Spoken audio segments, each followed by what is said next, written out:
Welcome to another version of What We Watch After Dark. I am your host with my beautiful wife, Nathan. And Jenny. And this day we went ahead and watched on this Saturday High Rise with Tom Hiddleston and Jeremy Irons. It was made in 2016, or at least that's when it was released. That it was released in 2016. It is rated R for everything. Yeah, I don't even know what kind of how would you describe this overview of this movie. Well, I have a lot of opinions about this movie. I'm just gonna start with saying, I don't know what the fuck I just watched. No, by no means. I don't know. There was no continuity to the story. I don't even think we ever actually figured out when it was supposed to be set. Well, as in time period. Okay, my answer to that is it was a made up England that was in the 70s. What this movie did, okay, I'll just start off by saying this. I have not read the book. Yeah, based on a book. It is based on a book by J.G. Ballard. Okay, it was written for screen by Amy Jumps. And the person to blame is Ben Whitley. I don't know if he's. I mean, in fact, look up Ben Whitley, honey. Let's see what other beautiful movies he's made. I will give you, he's a fan of film, and his crew, outside of a couple of shots that I saw that I didn't outright like. They made a very Fellini-esque garden movie. You could tell that they had. I feel like that these are very young filmmakers. There was no connection for story outside of maybe what could happen in a mundane life. The narcissism in this movie is out of this world. I really don't recognize any of the other movies. Let me see what we got. Okay. So basically we're looking at... they've let him do a major film, Tomb Raider 2. This is... The whole thing was just weird. Not what I was expecting. Just judging by the synopsis that was given when we were looking at different movies to watch, I had no idea that's the direction it was going to go. This I would consider more an art piece, but I feel like the main purpose of a storyteller, and I don't think even the editor got it, or the director, is to make sure there's a fluent story.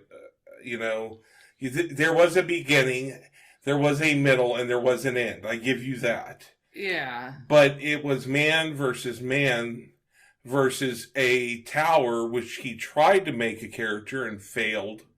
The building only showed how much crap could happen, within it, by physically showing us trash. Here is what Google is telling me is the synopsis of the movie. Okay.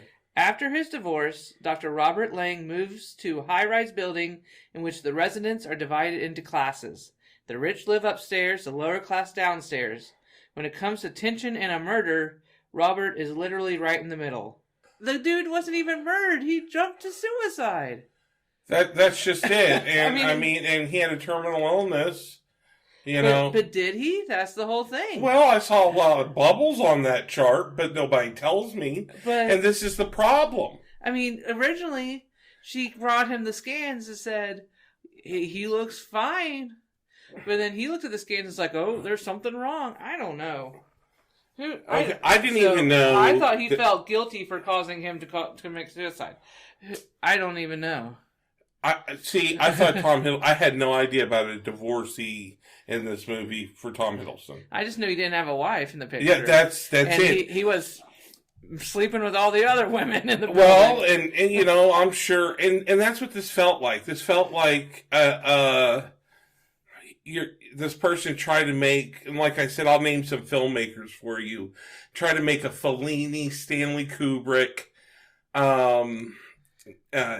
Neil Gilliam, very English, avant-garde, but failed in the fact that there was no story. Yeah, there was. I mean, the story was, you know, the rich are over the poor, literally. Mm-hmm. Now, I mean, is it a social commentary? But it is. But the thing, it's a social commentary that we're all narcissists, and that, you know, we believe we're owed something, and we are not owed anything in this life. Any of us.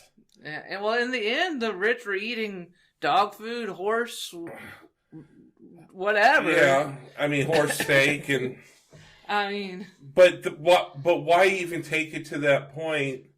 What caused the dystopian?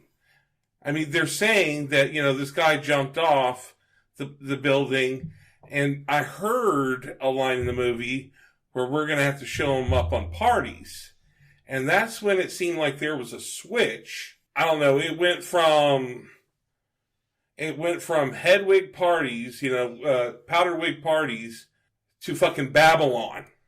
Right. I mean, which is like, you know, it hinted even at bestiality at one point. Yeah. I mean, this is some Caligula shit, and not the good version. You know, Caligula, you know. Yeah. But no, I am actually, I can't give this movie another shot. I do not. I am biased in this. He even fed in a rape scene, and I don't like watching rape scenes at all. Right. And I want to understand why they felt to take it to a violent place. It does show though that both are neither above or below each other when it comes to morals. Right, for sure. And I felt like the costume design was also a very, again, Clockwork Orange-ish, in the sense of when that movie was made. Yeah. You know, and that feeling that it's nowhere near that movie. It's nowhere near any of these that I've named. Now I will say this. As a wanted to be filmmaker, it's better than I would have probably done, in the sense of I have not gotten to direct many or any feature films, and the one film I have done that was out there is called My Journey. If you want to look it up on YouTube, it's a real stinker. But you saw, I mean, as you grow older, you see, in my opinion, you start seeing, we know this pattern. We understand the rat race that Tom was going through. I mean, what was his name in the movie? Lennon? Dr. Lang? Lane. Okay, well, so we understood that. Mm-hmm. We understand the day in, day out feel, you know, starting to feel like you're just walking over the problem. To me, it was too confusing, and then so outright blunt at other parts that I felt like this guy is on. I mean, I think, and I have to go back and check, you know, which I don't want to, because that's how bad the film was. Right. Okay. I mean, if I was a young film student, I might even be a little at all at this. but being an older man that, didn't get any of these chances, and the choices that they make, showing a mother smoking, everybody in this movie is smoking. Well, and that's fine. At all times, there always had somebody with a cigarette in their mouth. Well, see, it's, in my opinion, I think that filmmakers think that smoke is pretty, and it is pretty, and it is appropriate in some cases. But what you're really showing me is that the middle classes, which is where she's from, the inference I got, maybe upper middle class, was, what that tells me is the mother doesn't love her children, doesn't care about what's going on. Or the director didn't flesh out the character. And what I mean by that is not talking, if you were pregnant, would you really be drinking and smoking even in the 70s? Even in that era, people kind of knew, and I'm not trying to sound like even if I am being a twat about it, what do you say to something that, luckily, I paid for a service that streams this stupid shit? Yes, we watched it on HBO. Yeah, did not pay monies for this. They got a click. Yeah, but I mean, it is, Jared. I mean, to see how the architect is what they called him, or the royal. He's called the royal in there. Jeremy Irons is the royal. Well, yeah, supposedly his last name is Royal. Okay, whatever. Okay, with all the goats and shit he had up there on that top, and then, he had the actors. This director, what's making me mad is he had the paint. The actors are the paint, and the acting in this, for what it's worth or what they've been given, is okay. Tom Hiddleston, man, I mean, great actor. Right. I felt like he had almost an wannabe American Psycho-ish life. And again, I felt like this director just grabbed from movies and just threw those images. Now, the cinematographer, did a beautiful job. Those flowers in that garden up there was gorgeous. Okay, they were told what to shoot though, and so they, I don't like the choices that this director made, and those choices being to not really have it felt like I was watching Brazil without a point. Yeah. But anyway, it felt like, he wants to be a Brazil-ish, an art house.